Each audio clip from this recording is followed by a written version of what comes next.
Well, I decided to short the all-time high. How do you short an uptrend? It's got to be a really high time frame level. How much higher does it get than an all-time high? Or you got to wait for something to break down. So I took my trade short here with 5 ES contracts actually. I've taken 2 off. I've got this one on a trailer. So as this moves down, this moves with it. And we will see how the trade develops. ES is definitely the strongest of everybody. So after grabbing that all-time high, we might have a really nice pullback here. And this will work really well. This one, I'm going to follow at 50%. So like it's at $400 now. So I'll move this to 200 just to keep it at half the distance. This one's on a trailer to keep it tight.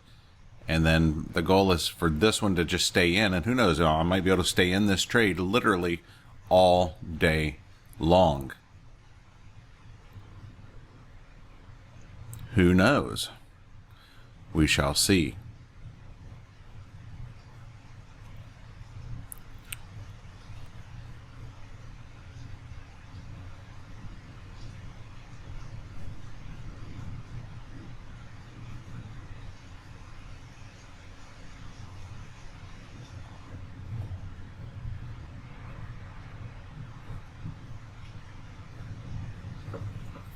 And you just stay patient. You wait.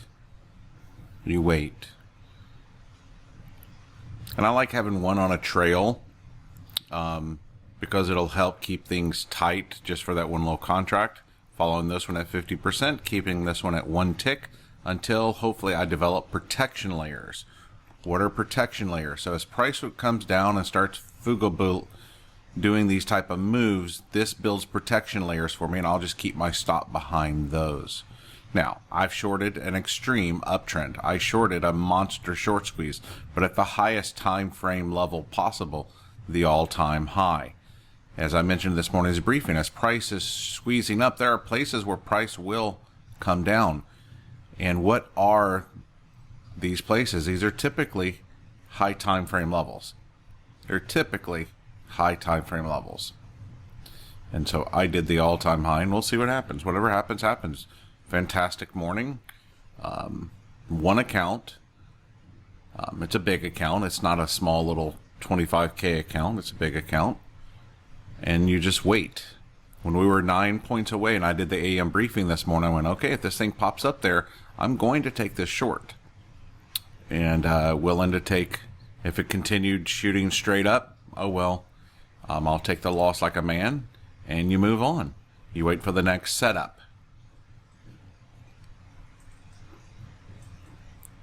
So let's see what happens here.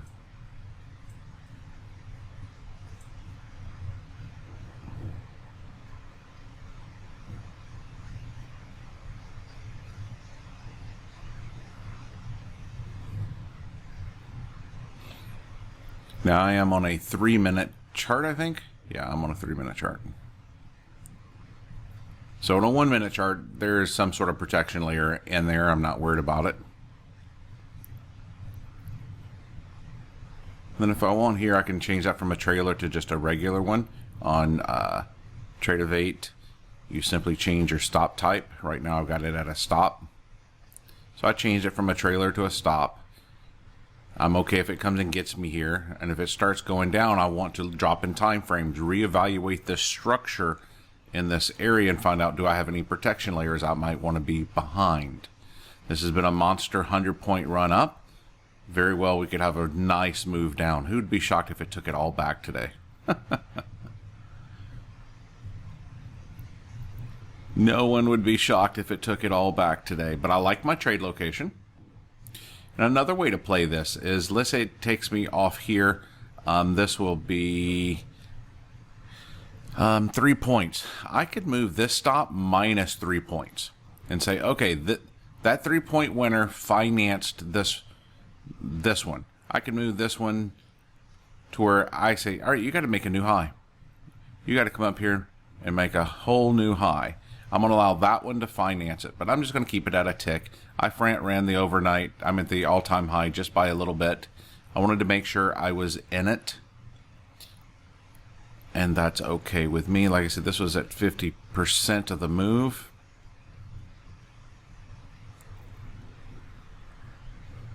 Let's drop to a 1 minute time frame here.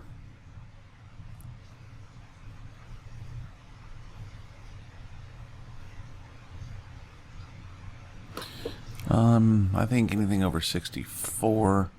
Actually, I'm fine with that stop. I'm very happy with those stops. If it comes and gets me, oh well, it should.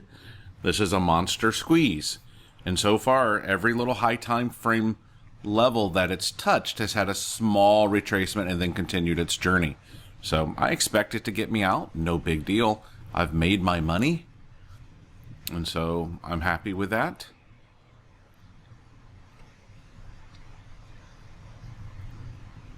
You know, the other decision here is very similar. I could take this one off, and that's a 1.5, and move this back up a 1.5. Allow this one to finance this one because of the great trade location.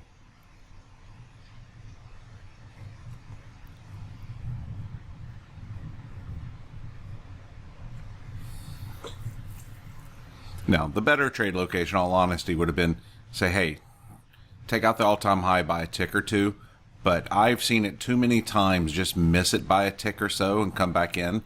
So I ran it just a little bit to be in it. And I think that was fine.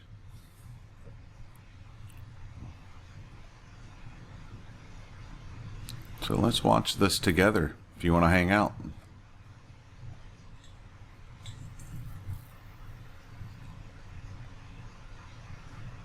Yeah, nice little morning there.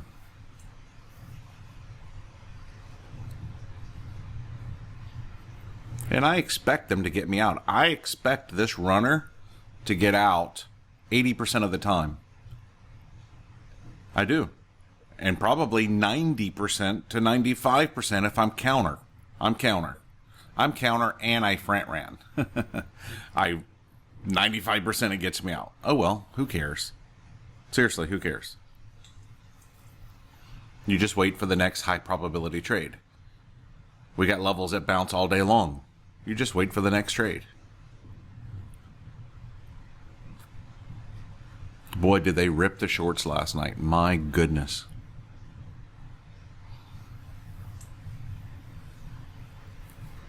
So I said I know I'm total counter. No big deal. One thing I wouldn't do, let's say I was wrong. I took this short and this thing kept going up. Oh well, I had my stop and I would take my stop according to my leverage matrix for this account size. No big deal. I took a stab at a high time frame level. Okay, one contract left. This is the runner. It should either be at break even or one tick, or it could be at a loss with one of the other contracts financing it. I think because I'm so counter, I'm just going to keep it right there at one tick profit and see what happens.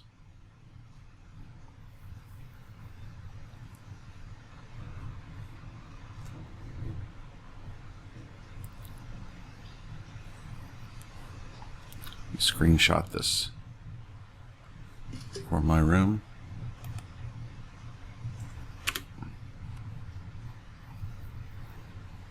Whenever I'm in trades outside of Zoom, I always post it in there. Not everyone that's a member can be on Zoom when I'm on Zoom, but they still want to learn the system, and they still want to see trades. They still want to see reasons for entries. So that's what the Discord group is for. We have a fantastic community, in all honesty. I wouldn't allow it any other way.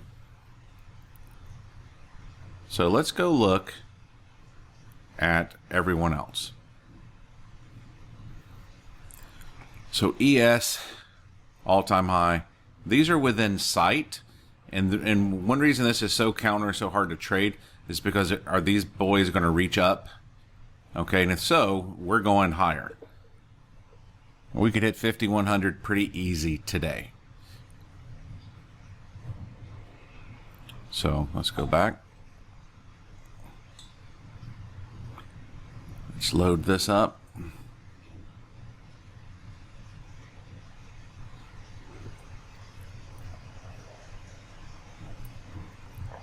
And no big deal if it gets me out here. One thing about it, I don't have another short up here. This would have been the only one for me, the greediest level possible. And now I would have to watch for breakdowns for me to do anything differently for shorts. I'm probably not longing this, to be honest. I'm probably only interested in breakdown shorts or shorts at high time frames, but that's over now. It did it. Now we wait. Try to keep my good trade location. Keep it back. Because if we have a really good move down, it could be something. So I'm excited about that. What a move, guys. What a move.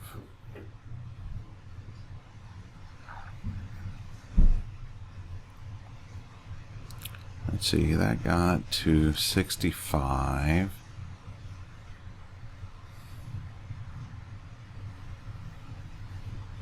Now, here's an advanced thing you could do here. So I can move this to make $100. And as soon as it gets me out at $100, re-enter with MES. It's a way to deleverage. So this is an ES contract. If I wanted to, I could take this off at 100, drop to MES, and now I got $100 to play with. Does that make sense? So let's do that for fun. Let's come here, and I'm going to switch over here to MES. What level is that? 64. So what I'll do is I got $100 there. I could enter with one MES here, and I could get even greedier and say, okay, I want one MES there, and if you come all the way back to the top, I'll take an MES here, and I have $100 to play with. I have $100 to play with to try to get a better trade location. If I want, you move this all the way back up to here, so you can play it any way you want. But it's a way to deleverage. So here's the 100. If it gets me out at 64, I'm going to re-enter 65.75.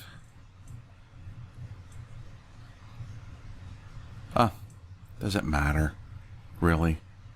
Sometimes I'm so greedy it costs me trades. Yesterday, I missed 2 or 3 trades by a tick just for being greedy, but that's okay. There's another high probability trade around the corner. It's no big deal.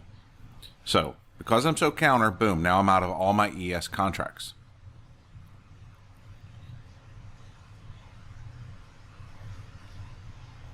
I really would prefer to be going short about a little bit higher. Let's be greedy. If I miss it, who cares? I now got $100 to play with. That runner is financing these 2 MES contracts. So they could lose $100. And it's the same as, so if I lose 100, it's because price did what? Price went up here. All right. Which means I would have been out of my ES contract at a tick already. I'm already out. So this gives me a lot of room to play. I could take this and say, you know what? I would want, so this is deleverage. So think about it. One ES is 10 MESs. This is an 80% deleverage. I'm deleveraging in the profit. And let's say price comes down here and I miss it. Oh well, I still had a fantastic trade. I'm very happy with it. In fact, I would still look at it and say, I got $100 I can play with MES contracts here. If I wanted to be a little aggressive in an entry, I know I can do it. I got $100 to play with. I got $100 of money to play with. So if it gets up there and gets me in, and I could just do one little contract and go, oh, well, I'm going to deleverage 90%. I went from 10 MESs to 1 MES. From a counter trade. That's not a bad idea. That's not a bad idea.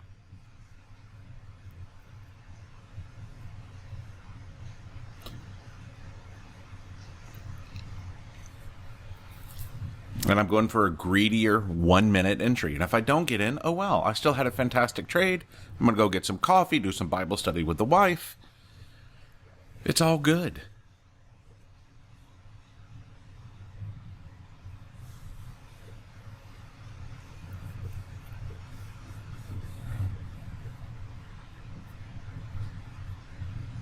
Patience. Patience. And I love the idea of deleveraging when you trade ES contracts. It's okay. MES is not for weenies. You can make a lot of money with MESs. It gives you a lot more flexibility. 10 MESs gives me a whole lot more flexibility than one MES. So I'm excited. I got $100 here to play with.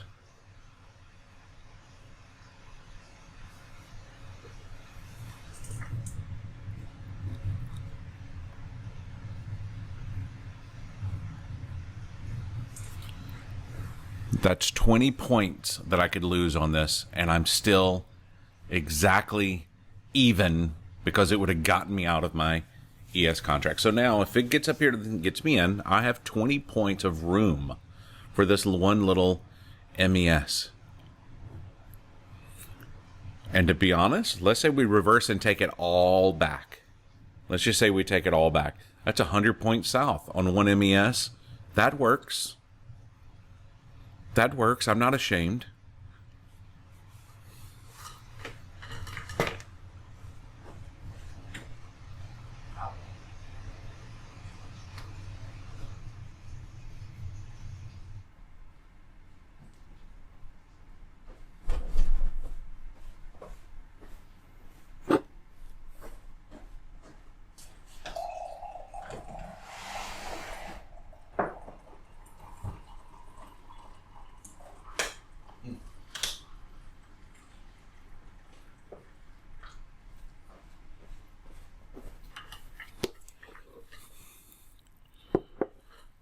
All right, so now let me look at this with a fresh set of eyes.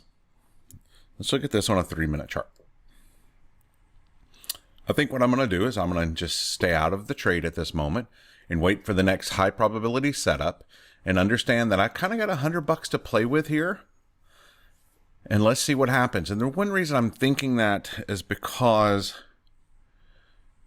if these two guys here are going to stretch up for their all-time highs, we're really going up. I took my stab here. I did very well. And on a 3-minute chart, which is my standard go-to chart, I've got nothing here.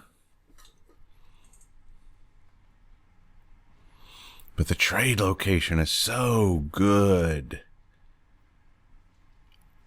I wish ES, NQ, and Dow hit the all-time high at the same spot, because these levels are magnets. It's sucking price to it.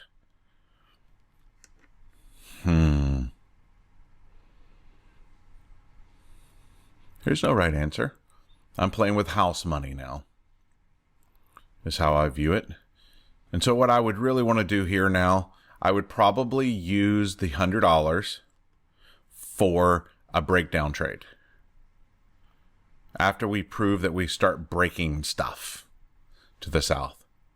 So, all right, guys, I think that's going to be it for me. I'm going to go focus some quality time with my wife before she goes to school. Stay green, my friends, and to learn more about our group, go to microstrader.com.